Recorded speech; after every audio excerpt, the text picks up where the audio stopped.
resource, just go to YouTube. Okay. Like, what did Jesse say last time? Right. So it helps other people, helps you guys. I actually didn't get a chance to record my earlier one with Gator there. There's a lot of good information because everybody's situation is different, you know, and then opportunity to someone else, right, like that. Because whenever I work with clients, I cover like so many different topics. And then like we'll come out soon the next week to like Jesse, trying to think what you said that one time. Yeah. All this information. Yeah, sure. So, questions before we get started? I guess just the only thing I want to know is just the collar. Sure. Did you guys ever feel this? No. No? Okay. Let's do that first. Yeah. So, they use this for pop people. Because that looks like really tight and that's what I think it has to be that tight. Yes. And I'll turn all that stuff. Also, I noticed when you drop them off, when you put pressure on the black hole, Yeah. coughs. Is that always been that way? Yeah. Yeah, it's I mean, he had kind of cough. Gotcha. Before, he's got the shot for it and everything. Yeah.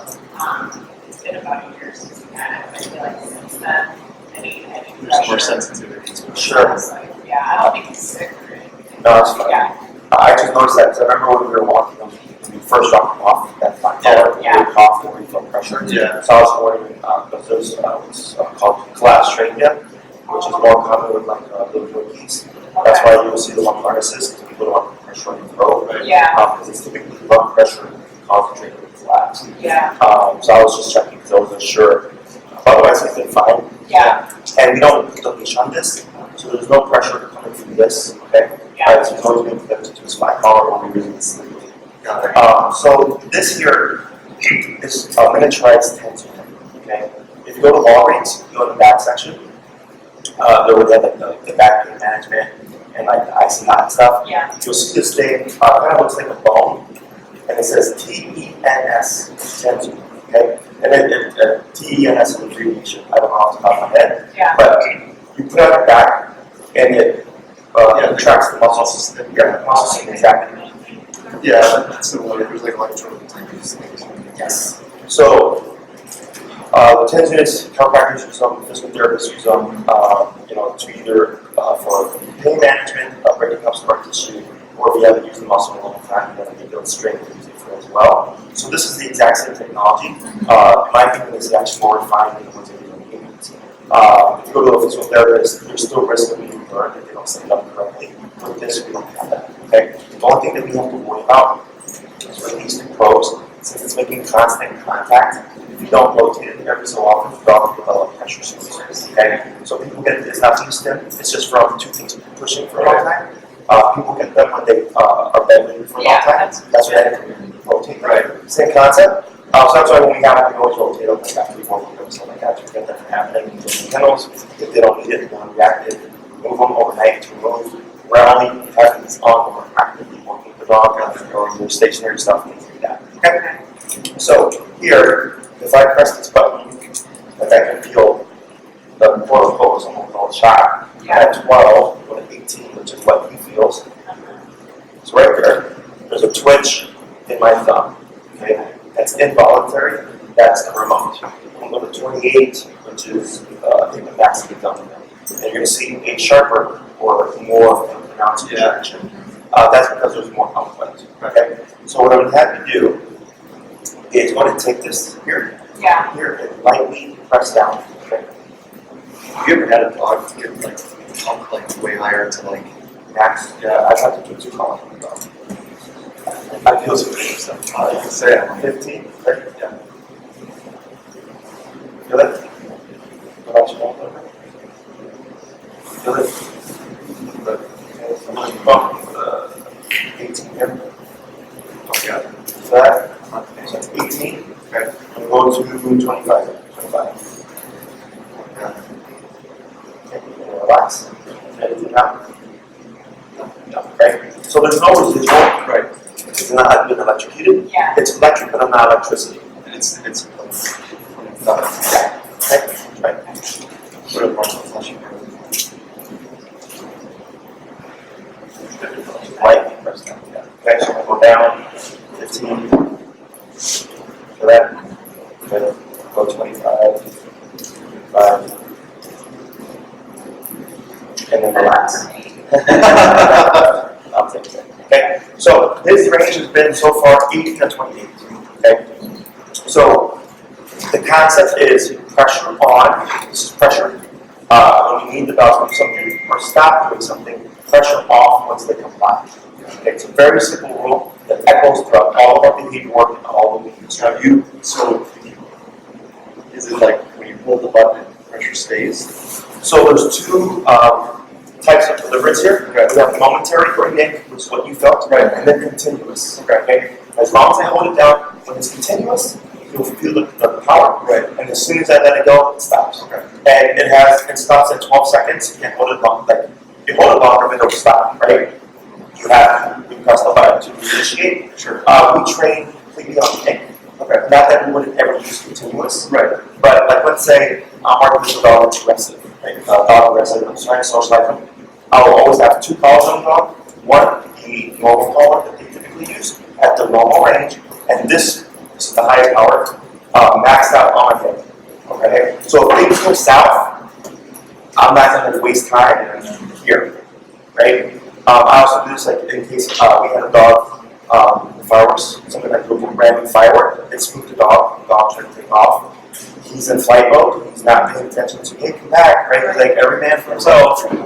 It was 127 continuous, and we kept that pressure on until the dog was like this direction, that's the direction to go to, and the dog shot back to the openers, right? So it's my emergency function, okay? So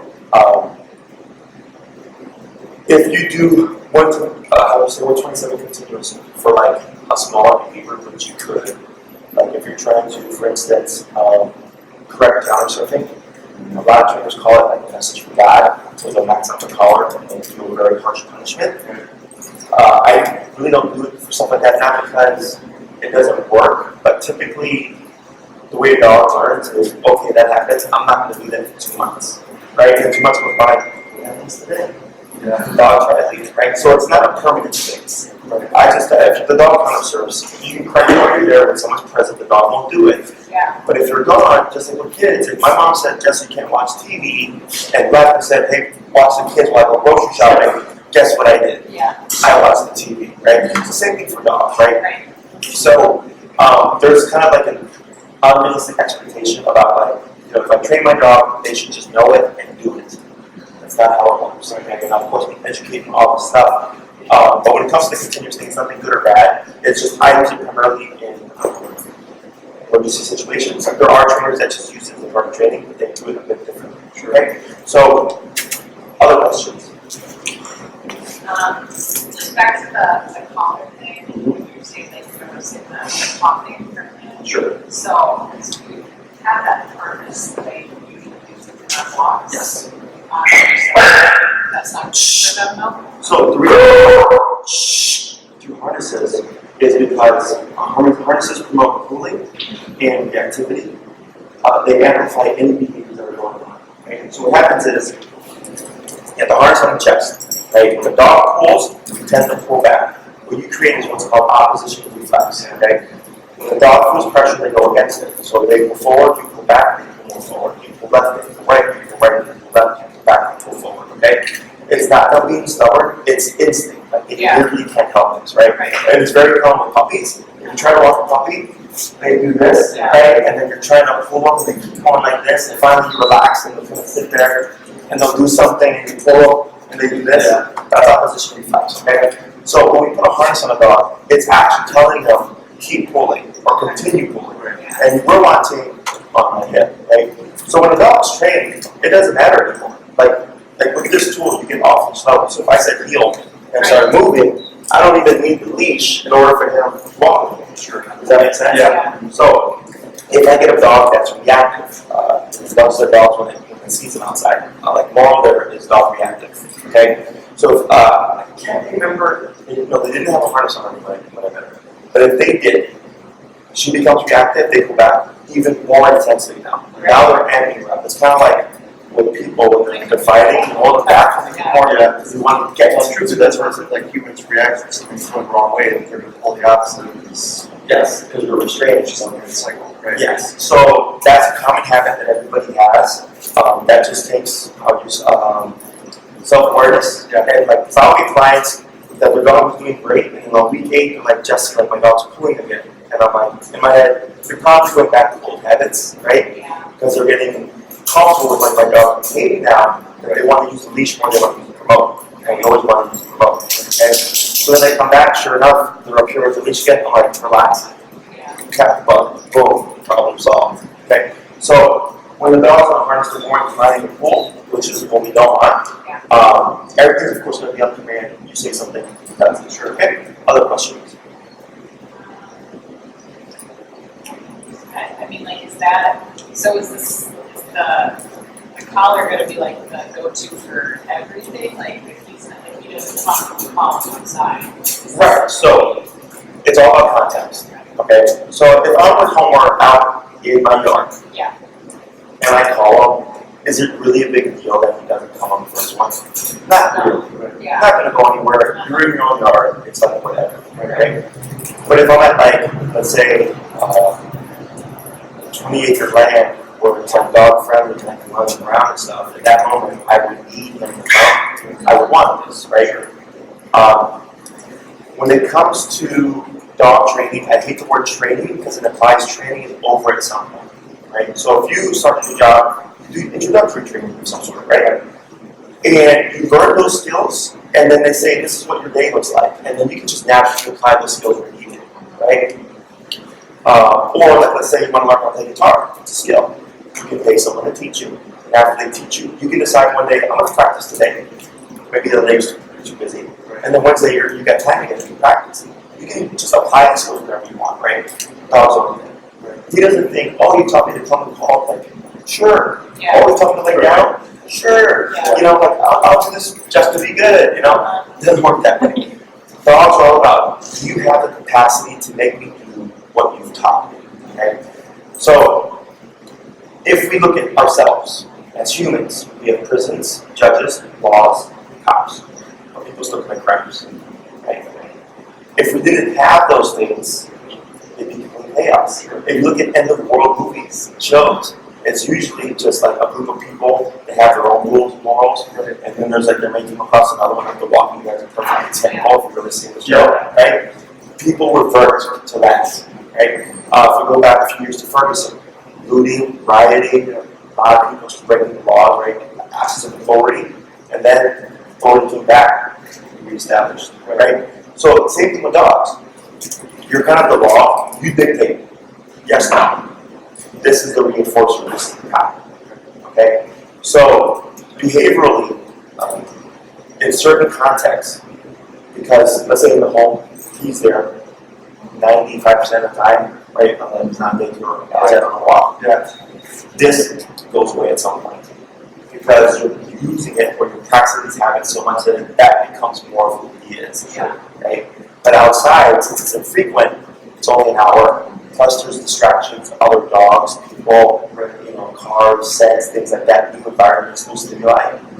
You have to then override the environment because if his outing is only 1 hour a day, that 1 hour means a lot. Yeah. You have a bit to contend with, right?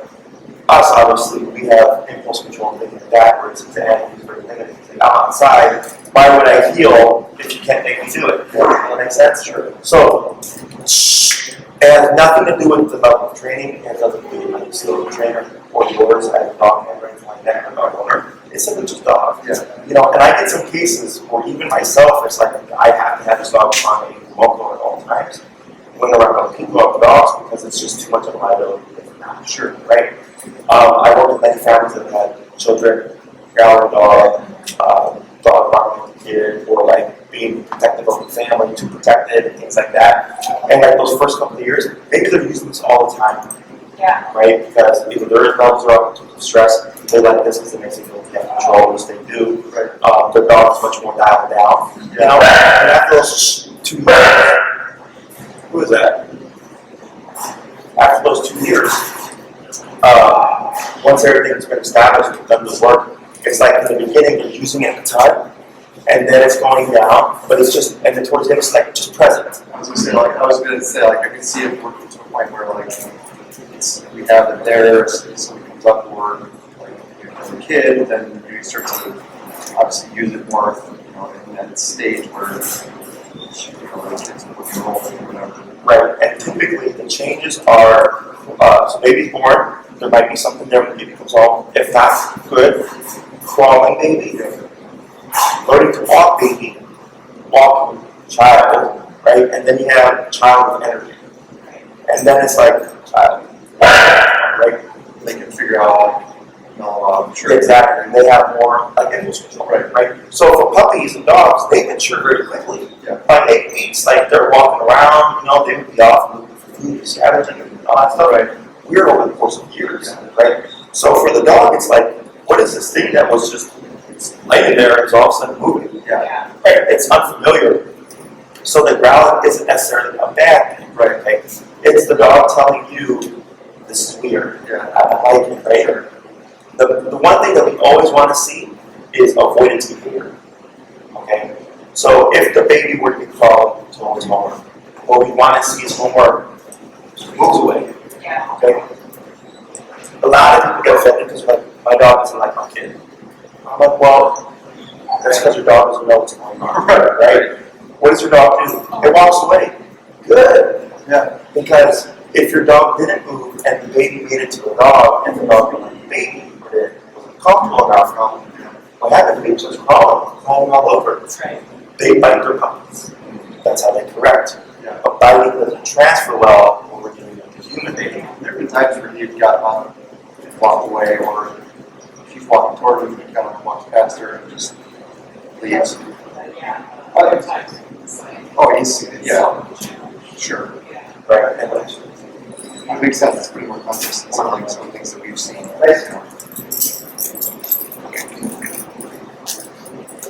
so, someone use this as an example. Sure. Okay.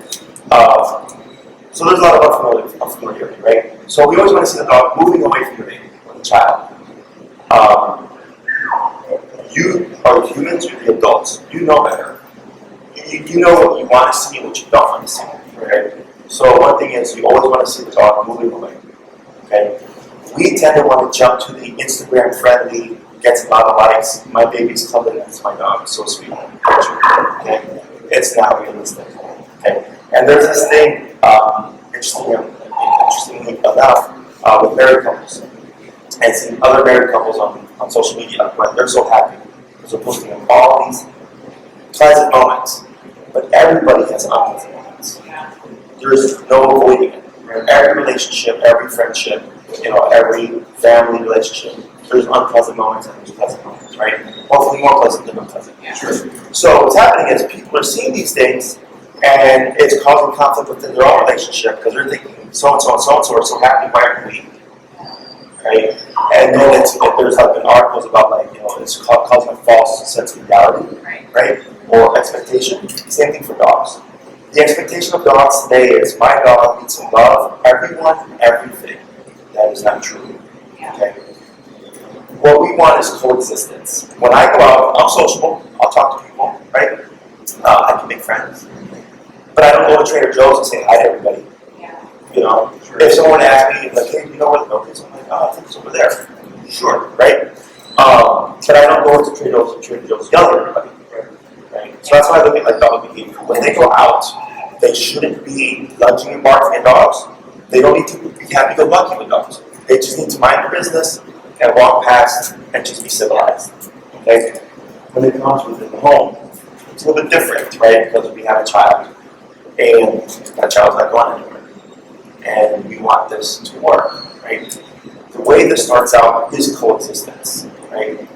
So I've had, it can go any number of ways. I don't set a standard of like, give it 3 months and it'll be fine.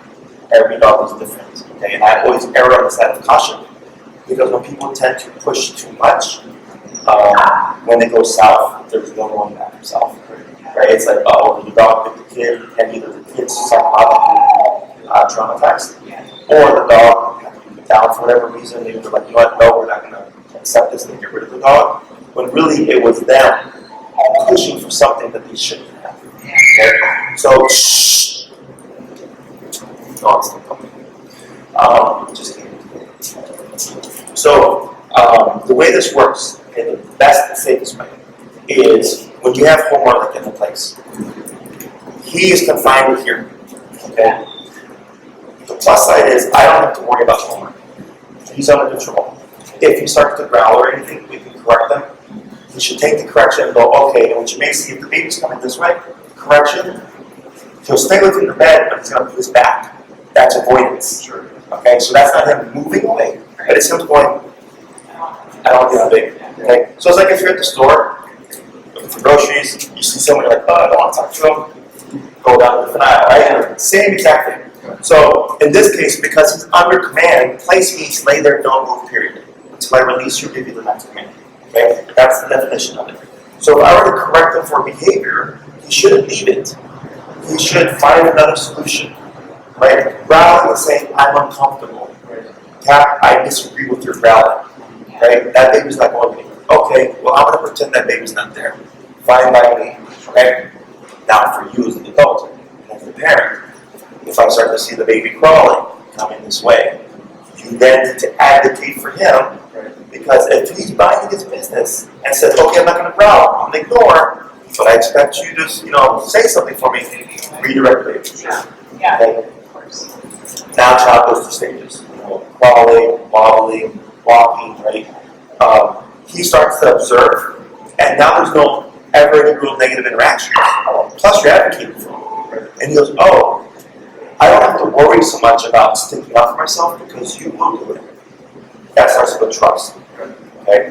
When I deal with dogs that have bitten, like family members, okay? So like, let's say a couple dog bites the dad. Okay? Dad goes, I'm never stepping foot in that house with that dog out. Right? Because I don't trust that dog. Put that dog in dog's acres, right? What do? We find a trainer. I come in. What we need? We have a couple of things. One, we need to get this aggression under control, and we need to have control. And then we need to build a relationship with them. Yeah. You build that, right? So the way it starts is with control. So then they're like, hey, Dad, we worked with a trainer. It's been awesome. We've seen a lot of progress. Dogs not biting anybody. Plus, we have all this control now. I'm skeptical, but sure, I'll come by. Right? The trainer's gonna be there. Dad comes in, dog's laying down, under some kind of command or what have you. They're usually laying out for an hour. Like, man, when I come in, typically the dog's right at me barking, and when I walk through, bites my legs and this and that dog's not doing a thing. And then repeated experiences like that, Dad starts going like, wow, you really did train your dog, and you put in a lot of work, but now I'm comfortable. You see that? Yeah. So it's the same thing, but you're doing it the other way because now it's the dog that's uncomfortable with the child. Right. Okay. So this is what separates behavior work from obedience. They go hand in hand. Obedience doesn't address the behavior. Okay, so like if I put him there, if he doesn't like the baby crawling towards him, he doesn't like the baby crawling towards him. Right. Behavior is, I disagree with your opinion on my baby. Find another solution of handling that, which is the avoidance. Right? That's behavior work. The obedience gives you a foundation to have control, so you don't have to worry about is anything ever going to happen. Sure, right? And whenever we press anything, like next class, I'm having bring your daughter, right? Bring your daughter, and you be here, he's there, and walking around, right? And carrier, things like that. So now, when daughter's safe, she's in our home, he'd probably be tethered. So if he didn't jump up, because I know with this tether, he can't get past here, right? So if I'm here and he were to have an outburst, we're not worried about contact, I can correct the behavior. Because in order to address things, you technically have to allow them to happen. Yeah. He can't blow up, remove the daughter, now correct them. It has to be within the moment. Okay? And it allows us to press things safely. Okay? Question so far? That makes sense. That makes sense, okay? So, the idea here is through the discipline of this, everything that we've been doing, we've covered heel, auto sits, place command, and we call just come and call. We've not done down yet. Okay? So what's auto sit? So when you say heel, if you take one step, he takes one step. If you take 3 steps, he takes 2 steps. When you stop, he automatically sits. Okay? I don't really care about the obedience. I care about the discipline behind the obedience. it allows me to remote him and quote unquote spank him, get discipline in the head, and a lot of times it'll fix problems, like 70 to 80% problems, right? Developing an underlying, like, when you're about to do something, you're like, Correct. Or you're not. right, rather than just like the actual, Consequence. yeah. Yeah, right. So when I deal with aggression cases, we have direct and indirect approaches. Indirect is what I'm doing right now. A lot of foundation, a lot of discipline, a lot of just expectations and standards, right? Then we bring in daughter, that's what I'm saying? Right. Okay. We bring in Quinn, and then maybe, I think you said 20 feet away, he would start growling, right? Yeah, Yeah. I think if like she was just here. Okay. So previously, 20 feet away from growl, right? 2 weeks into training here, we bring in Quinn, maybe 20 feet, nothing. 15 feet, nothing. 10 feet, nothing. 8 feet, growl. We've now closed that gap 12 feet through discipline, right? Then it's like, okay, how are we gonna close that last few feet, right? Because he's thinking consequence. Now he's gonna, when for a dog, if there's never been consequence or discipline, it's like the world's a oyster. Right? I can do anything I want and get away with it. And our discipline is no. Right. Don't do that, right? And then you might like sit your dog down, tell him to sit and respond, but it's not a real consequence. And his world of consequence is a bite. Yeah. And then we like people don't see that. So when we use aversives, a lot of people have issues because they feel like they're hurting the dog. I was spanked growing up. It hurt. Yeah. Yeah. And I was spanked multiple times for the same thing until I learned. But I'm a better person because of it. Right. I'm actually a very disciplined person because of it, right? So it's the same thing here. It's all about intention. He's on 18 out of 127. Okay? Abuse would be, let's put on 127 and just like use it for everything. Yeah. Let's do it just for the heck of doing it. There's no intention behind it. I've had to 127 dogs plenty of times. I've had to put two collars for dogs a couple of times, right? Because I did everything prior, it wasn't addressing the issue. Then I was like, we need more power, put it on. Lo and behold, I stopped the issue because I was able to manage the dog, right? So it's always appropriate to the personality type. I can get this guy, so guy here, he's a very anxious dog. He gets some high numbers. Yeah. He can hit some high numbers, right? Because, and it's not about the size of the dog, it's about the size of the issue, right? Okay? So here, it's seeing what does just the discipline itself fix, and then we see what's left over and tweak it. When we do direct approach, direct is I come into the home and the dog attacks me and I don't even have to do anything. Okay, that's why I wear that big suit.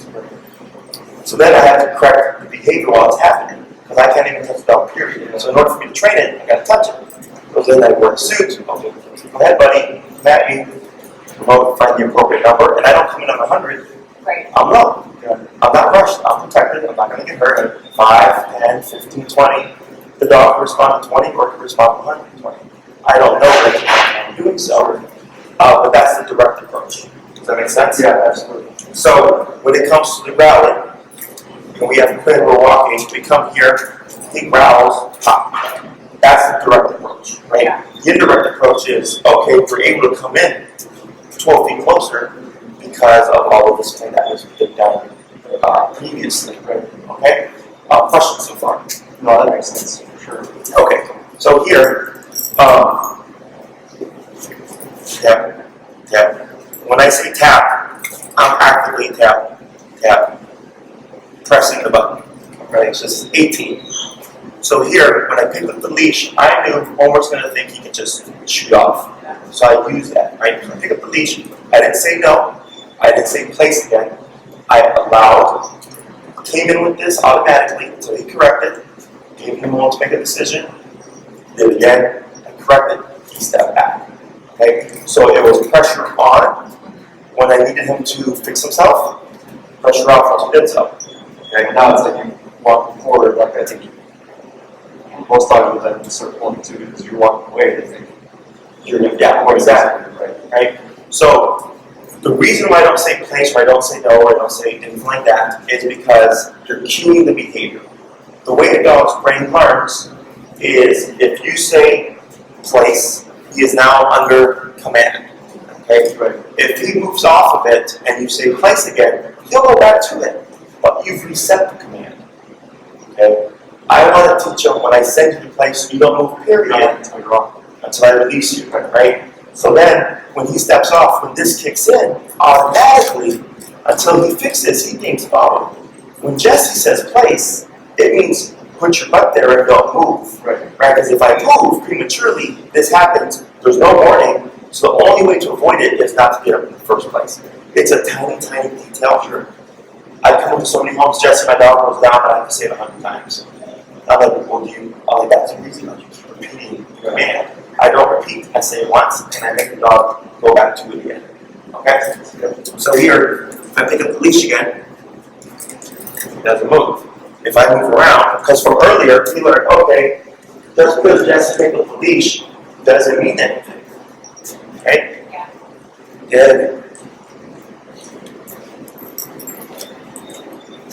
Good.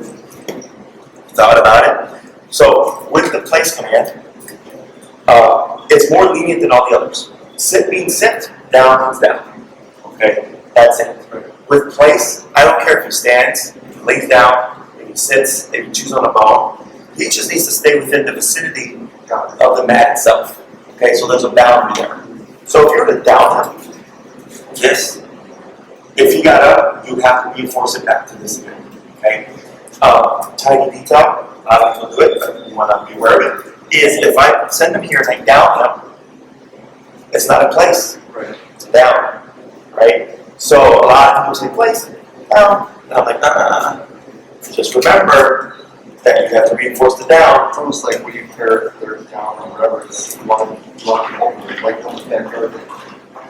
Assuming you can tell in the backyard, the context is Correct, right? So here, you want to be very black and white with anything that we do.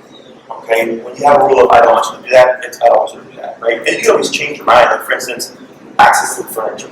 But what I don't want is Monday you can be on the furniture, Tuesday you can't be on the furniture. Right? It's you're not on the furniture, months go by, and I'm like, you know what? Shh. You've been a pretty good boy.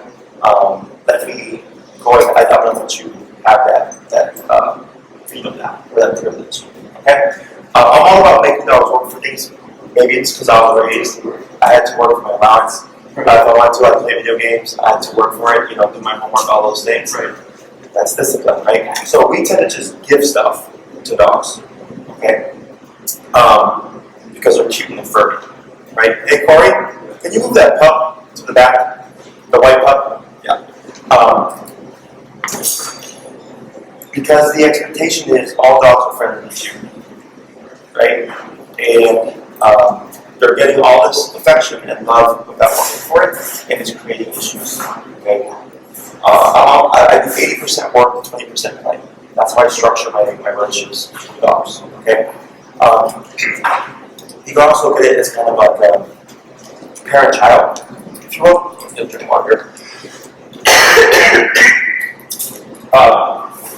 Parent-child.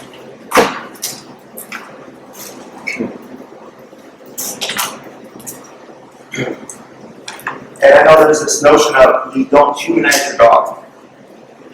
It's not that you humanize with baby eyes. Yeah.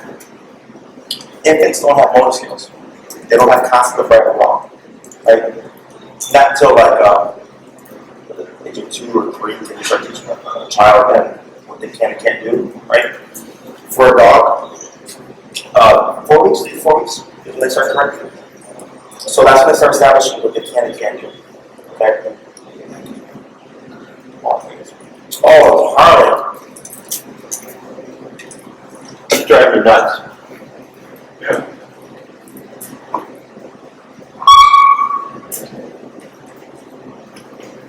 Is that trained, Jesse?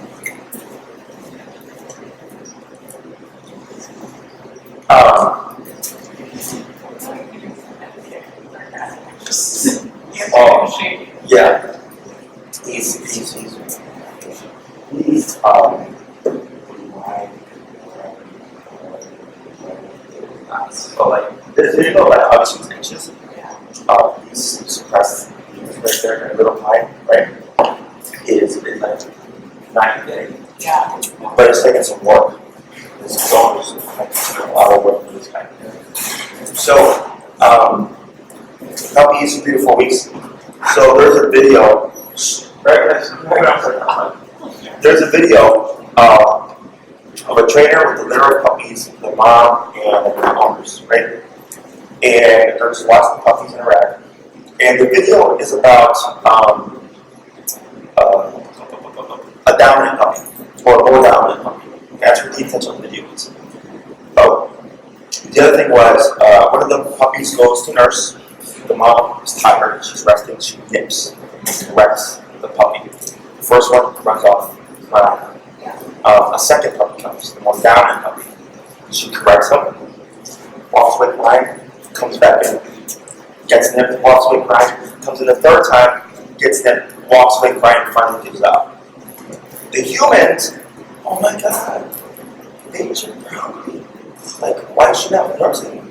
And the doctor goes like, because she's fucking tired. She needs a moment to rest, right? Yeah. She's very black and white, not right now. It's not that she's never going to feel them, it's just she's tired, right? But she used fighting, physicality to discipline these puppies at like 4, 5 weeks, right? She set the standards, When we get these puppies, we're thinking, oh, you don't have conflict of right or wrong, so we can't correct you. If we do correct you, we just say no. Dogs know no means. They bite each other, right? So, I like using human analogies when looking at our dogs. It's all the same stuff for all animals, right? They get anxious, they get anxious. They get fearful, we get fearful, so on and so forth. We just want to look at the context. So, when I look at what would I allow my dog to do, I like to look at them as a 3 to 4-year-old child, because that's the learning capacity we have. So if I have a dog that jumps on people, I'll tell the person, please let your 3 to 4-year-old child jump on people. No. Okay. We'll address that. When you're outside, would you let your 3 to 4-year-old child just yell at people? No. That's reactivity. We're going to address that, right? Would you let anybody just come and touch your 3 to 4-year-old child? God, no. Right? That unrealistic expectation of my dog to love everybody every day, right? And just touch them, you just approach things like that. And of course, so when you think of it that way, it helps you kind of regulate a lot of things. But then also think for a child can be held accountable for things. The only exception is he is permanently a 3 to 4-year-old child. So you will always have to tell him what to do. Right? Your child, she's younger, right? But you're up for it. She's here 2, 3, 4, so keep growing up, right? Getting more educated, more wisdom. At some point when she's an adult, she moves out, college, all that stuff, right? He's stuck. 3 to 4-year-old child.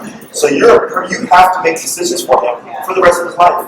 I don't care if he's like 20 years old, he's still mentally a 3 to 4-year-old child. So when you keep that in your head, it really just helps you realize like, oh, this is why I have to tell him every other day. You have to remind him why would he use things like this? Because mentally that's where he's at, but also he's a dog, and dogs use physicality. Right? That mother would nip and bite puppies as much as she needs to, with no, no restraint. Right? It's always appropriate. So, when we use these aversives, it's always appropriate to the dog, to the moment, the behavior, right? Break. Sit. No, not there, buddy. Yeah. Yeah. There you go. Right. Yeah. So you see how his tail is moving? Yeah. And you see, yeah. There it is. Yeah. That's his stress level going on. See how he's starting to shake a little bit? Yeah. See how that's here? Yeah.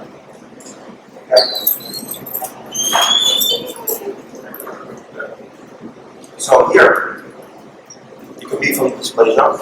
I don't push this into a lot because of his hairs. But understand standard of, if I make this command hold in a way, you can start to see the agitation kick in. That's 18. When you hear me say tap, that's when I press the button.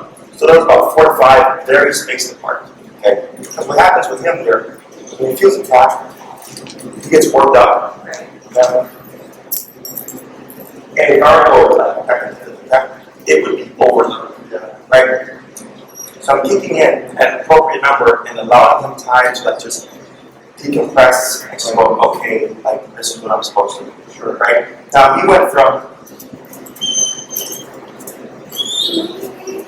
here to there to there to now there. Right? Now I'll tell you this, when we walk through, you guys heard, it would be that much. Okay? Because you're here, for relationship. Yeah. He's going like, I'm not used to being told what to do or made to do something. Right? So here, same thing. As the placement is it down.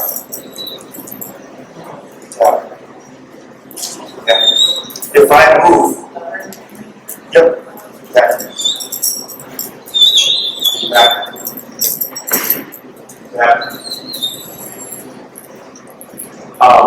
If I move, he's not supposed to, right? So here, when we create a standard, we have to hold. It's like having a kid, no rules. They become a teenager, and it's like, you know what? You need some structure now. Come home at 10. Or curfew's 10. Good luck. That child is gone years, no discipline. And then it's like, now you want to instill it? Now you have to like overcompensate. Does that make sense? So here, you guys being present, because it's harder than that. Now, you do a lot more up there than this, right? It's like, wait a minute, mom and dad are here. I'm used to just whatever, right? And you may say sit, and he does it, and he gets up and like sit. And it's kind of like, is it really a big deal? But at this point, it is. Because you have to set the standard of, you do it when I say it, and you hold it until I release you, right? So now, it's going to create agitation, because he's not wanting to do it, right? Now, I don't have to scream at him, I don't have to yell at him, I don't have to go high, so I'm 18, okay? He dictates the number. As long as you're being compliant, I don't have to go up, right? But let's say he were to keep getting up. 18 is enough to get him to sit back down, but not enough to keep it there. 22. You see that? Now I can adjust it. So like, my voice is always the same. Yeah.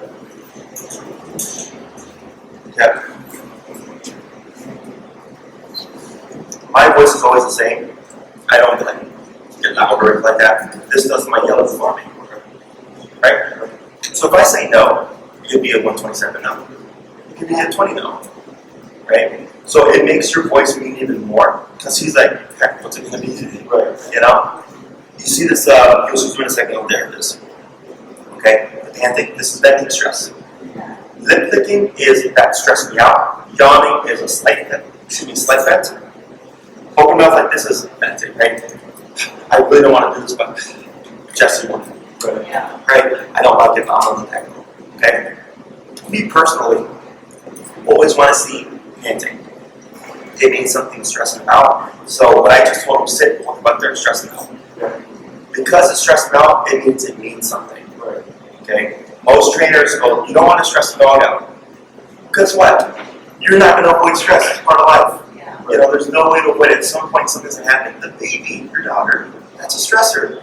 And what the way he's responding is, keep away from it, right? So in order for a dog to learn how to deal with stress, we have to work over the stress. So right now, it maybe took me 12 to 15 times of remoting him to get that butt down. I made that standard. I put him under stress. He's like, I'm stressed out. I don't want to sit. I don't want to sit. I'm like, buddy, the answer is sitting. As long as you're sitting, nothing's happening. Pressure off when I need you to do something. Pressure on when I need you to do something. Pressure off once you comply, right? And I didn't repeat the word. I also didn't say stay. Stay is implied. When I say sit, I mean put your butt down, don't move. Place, same thing. Go go to this area, don't move. Down, same thing. Heel, same thing. Off, stay with it. Hence the no reset of the command. It's like you're doing this and then it's tap unless you're not doing it right, and it's on until Wednesday it's on. Correct. Right? So, it's a real simple concept. Dogs are very easy to train. Okay? When you speak their language. Pressure applies to humans as well. You guys drove here, assuming? Expressway? I'm sure we've all been on that, we're in the lane, far left lane, someone behind you, right on your rear, right? It makes you feel uncomfortable. We have responses. You can do nothing, switch lanes, speed up, hit the brakes, right? That's pressure, peer pressure. A bunch of people, come on, smoke this, do this, drink this, right? Pressure, same thing here, okay? So once you kind of see it and understand it, you're like, wow, this is like everywhere. Dogs live in this realm. So once you learn how to speak that language, everything is super quick. Questions so far? I just want you to do this.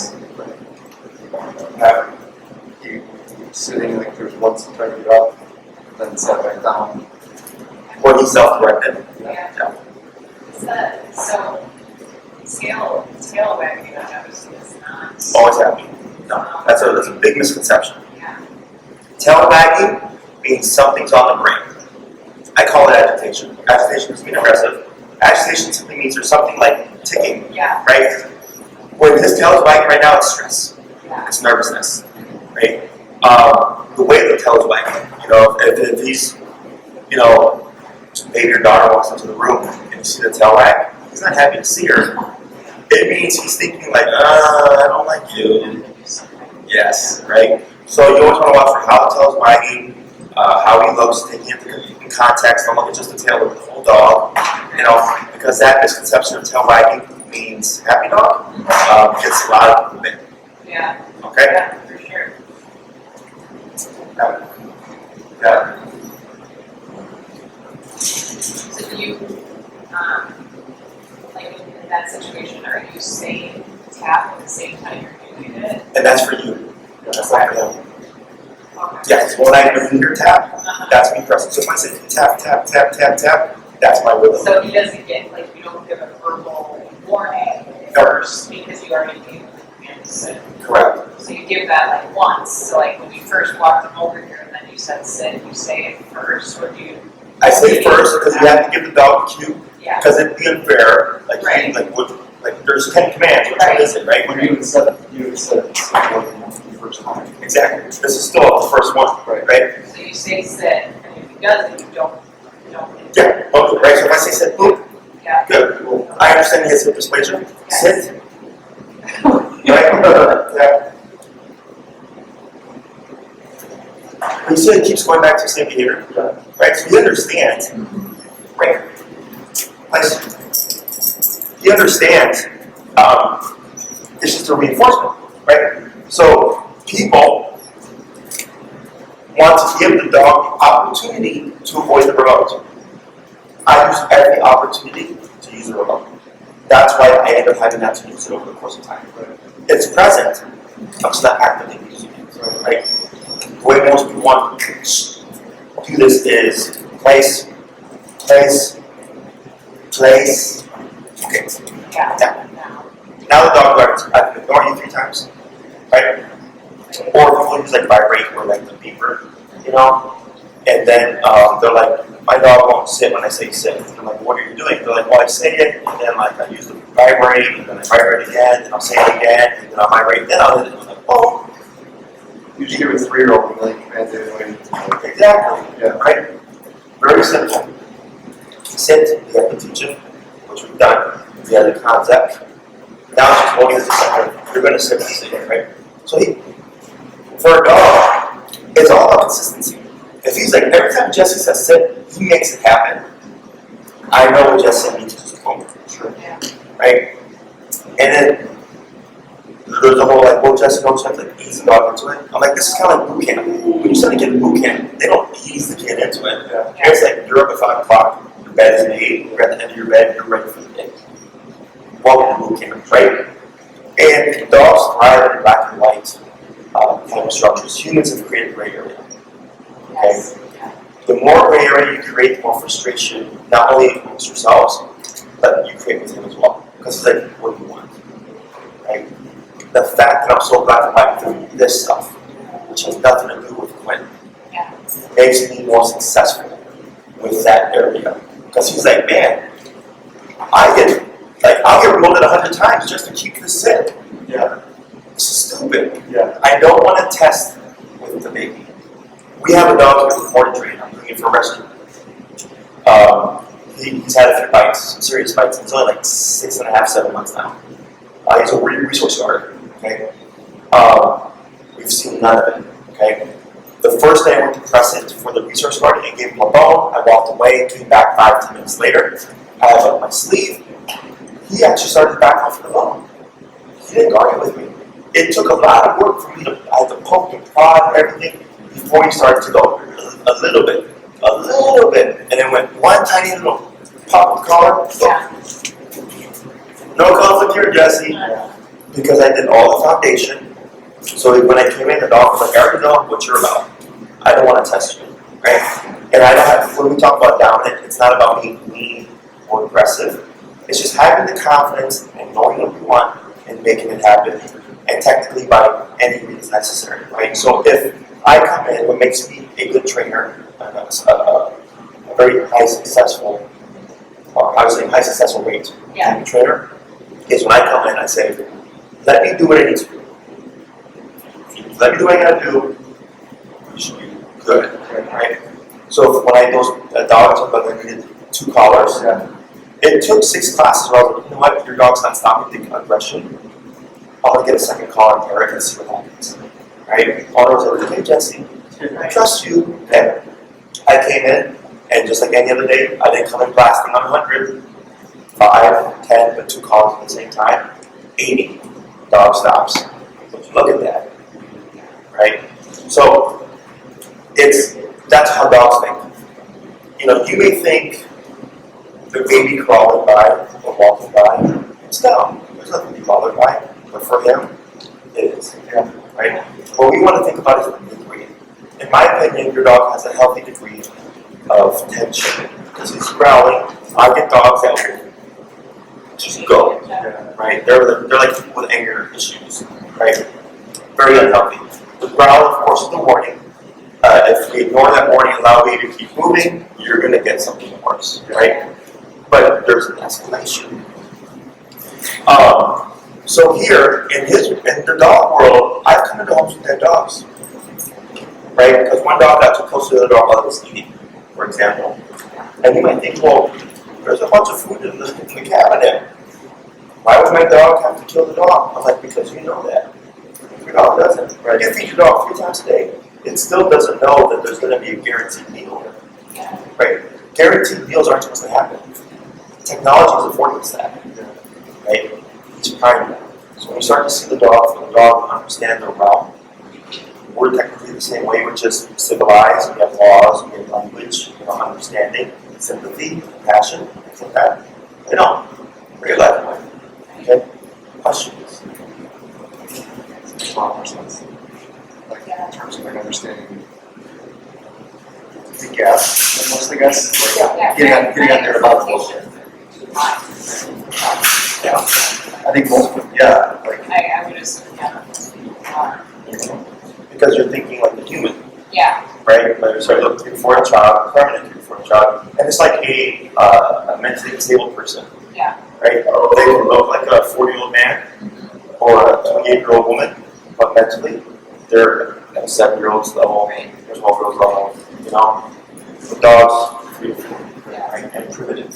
So when you understand that, that's why I don't take it personally. It's the dog that bit me, Buddy. Any other trainer who's not used to one good behavior would have been like, your dog attacked me. Take your dog back. I want to sue you. Right? I understood. He's not aggressive. He's a jerk. He's a big dope. He's 130, 40 pound baby. Didn't want to go in the kennel. Never been in the kennel. He's stressed out under too much pressure. It had to go somewhere. Right? My hand just happened to be there. Sure. Right? A lot of people take it personally, especially when it's with children. Yeah. Hey, I'll tell them, trust me, like, more often than not, the dog will accept the child. It just takes longer, right? And maybe 2 comes along the way, and it's faster. Maybe 3, right? You know? You guys know? I know. Easier and easier because now it's familiar, right? So, and with every dog, even the ones that are super friendly, love everybody and everything, I tell people, don't push, because maybe, yeah, your dog loves everyone and everything, but then, like, you bring your baby home and like you present it like Simba, and the dog's like, what the heck is this? Get it away from me.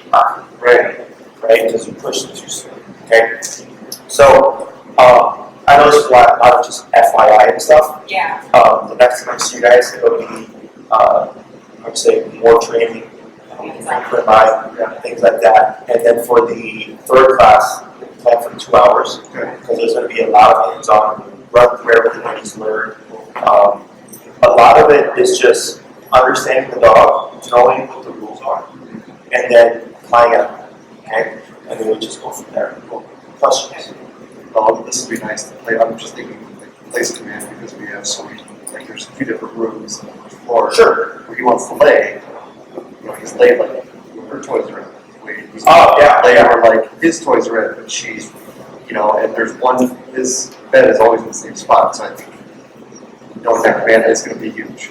Yes, and that's going to be like zone stuff. Correct. And then So, the beautiful thing about being human is you walk into a room and we know baby usually plays, or Quinn usually plays in this area, toys and all that stuff. We wouldn't want to keep a bed there. Right. What's the furthest point? What's the first area? Plus, I have good visual. Right? So when I get dogs that are dog reactive and like their owners want to take them to like a restaurant patio, you know, we'll adjust the reactivity, we're able to take the dog to the patio, but I'll tell them, like, if you're right by the entrance where people with dogs and won't ride, that's not good, right? I would put myself where I have a vantage point. So if I see any dogs coming in, one, we're at a distance, it's not going to just surprise us. I know if I'm at the corner, my dog's here.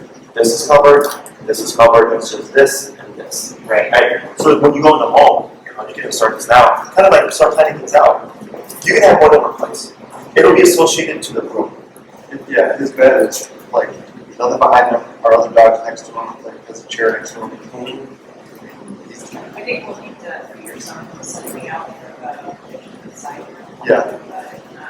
This is wide enough, Right. you know, so. Yeah, and you know, there's going to be some changes. Sure. Yeah. Right? He likes to be valued, which I'm all for. But if it wasn't growling at Quinn, we wouldn't be here. Right? So we may lose some things. Yeah. Remember, privileges. Okay? The other thing I want to come to the down. The down would be like, let's say you walk somewhere that you don't have anything set up. Down, lay down, you know, much similar to this, except specific to the down command. He's not breaking from that position. I don't care if he's on the back, I don't care if he's on the side, you know, what have you. He can't sit or stand, but some kind of down type position. As long as you hold it for a period of time, right? Because I don't care if the dog's on his back. If you sit there for 2 hours, go for it. I'm not about aesthetic, I'm about function. Okay? Other questions? Yeah. Yes. I mean, like, while we're talking about kids, also their other dog, Sure. not having the problems with, like, Sure. like, for example, like her bed, like I would go walk over to, she's in her bed, and I put her head down on her and cuddle her, probably shouldn't be letting her do that. Yes, and actually it's very good point, glad you brought that up. Yeah. So, the biggest deal with differentiate. Yeah. I typically don't wait until baby or child can take direction, like gentle, soft, slow, right? Yeah. The other thing you want to remember, very important, okay, is what you allow your child to do with your own dogs, they'll apply to other people's dogs, okay? So, I had, for example, a child used to step on the dog, a rabbit, okay? And they thought it was cute because there was a buff about food. Went to a friend's house. They had a dog. Oh, it's friendly. Use the dog as a ladder.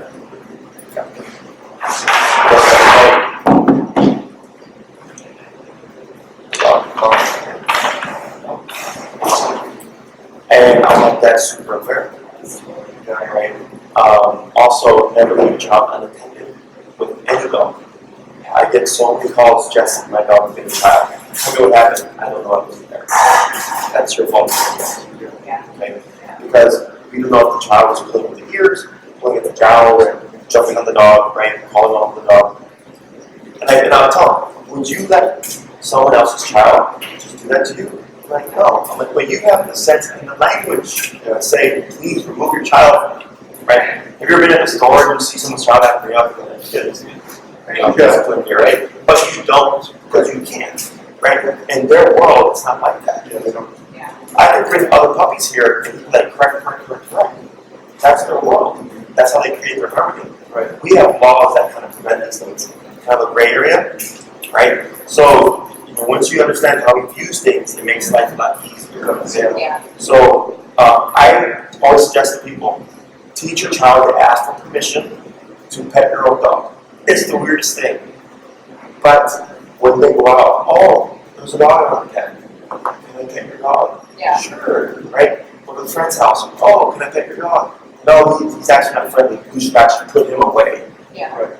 You see that? What you allow your child to do in the home, they will apply outside the home. Okay? And I've heard many stories like that. So it sounds strange, but once I convey it to people, especially parents and stuff like that, they're like, you know what? It makes complete sense. Okay? Other questions, concerns? Sorry. Okay. So you get a brief snippet of just the black and white of like, okay, you're gonna get up 20 times because mom and dad are here. Because it's more challenging, right? Obviously, this is a lot easier for him. Sure. Okay. So we are going to push things that aren't going to be as easy because that's just a discipline factor. Right? I honestly don't care if he sits there for 5 minutes. Okay. Sure. But it's like I know it was something that he wasn't going to hold because of you guys. Right. Okay. So once I start working with him, it'll be kind of that same process. I'm not doing it to be a jerk. I'm doing it because we're setting rules now. Right. Okay. Yeah. Anything else? Okay. So for the next class, I'm planning on reading the plan. Yeah. And then the third and final class, of course, is going to be 2 hours. Okay. Depending how next class goes, if you want a free trip, and you can should be gone for 2 hours. Otherwise, if you'd like to, probably not now. If I'm going to learn anything. Because there's also the follow-ups. Sure. Yeah. Right. And since you had called, I think we updated you. We changed the board and training. Now there's a lot more follow-up. Yeah. I am tweaking it as I go along. Because my main concern is always that people feel like when they walk away, they're like, oh yeah, right. That was a great investment. We have to. And we always have it as a resource. I would expect that you're most likely going to need one follow-up in the home. Okay. They don't expire. Right. So if everything is great, easy peasy, even before the in-home follow-up, you don't need to use them. Okay, maybe 6 months goes by. There's a shift, right? Maybe something is quit, right? Jesse, this happened. If I think it's easy enough that I can coach you and say, like, do this and this and this, before you have to come out, and then it's like, hey, Jesse, it worked. Golden, save your classes, right? I want you to get the most out of all of this stuff, and that's what I'm all about. Yeah. If it's like, no, we need you here, then here I come. Right. Okay? Anything else? Oh, that's awesome. Awesome. All right, well, pleasure seeing everybody. Thanks for explaining things and answering. For us, it's like, I'm sure most of the clients is brand new. It's like, I know obedience because my dad learned in his dogs, but like, Right. This stuff is totally, it's like, yeah, it's above my pay grade, so. Yeah, that's also my dad understanding. Right. Seeing things from his eyes, it's very easy to just be like, well, it's basic. That's no threat. Right. But for him, it's just like, what's that? Because they got all this. Yeah, for sure. And we were fine without this. Right. Yeah. Right.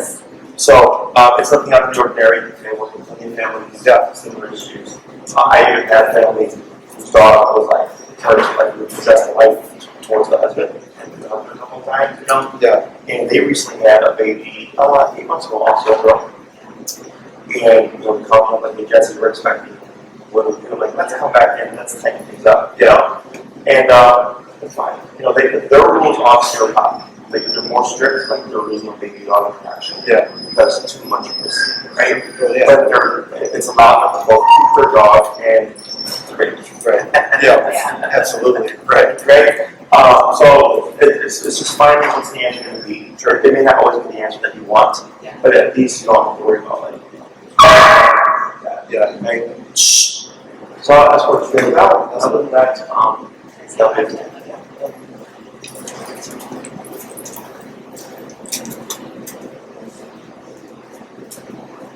We're back at frame of this. Yeah. Yes, he's a big paw giver. Oh, yeah. You remember. Oh, they. We all simulate all the things. If you need anything else, you let us know. Yeah, we'll do. Otherwise, feel free to reach out and we'll keep you updated on this. Yeah.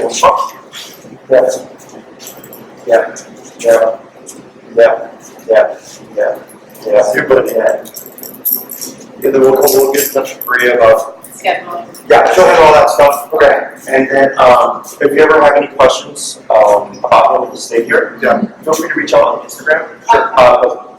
Me and like 3 or 4 of my handlers have access to it. Okay. So if somebody's around, right? I'll send you like, hey, does it do or anything like that? One of us get back to you and we'll let you know. Okay. Otherwise, Awesome. thank you. Thanks, man. Appreciate it. Thank you. Have a good week.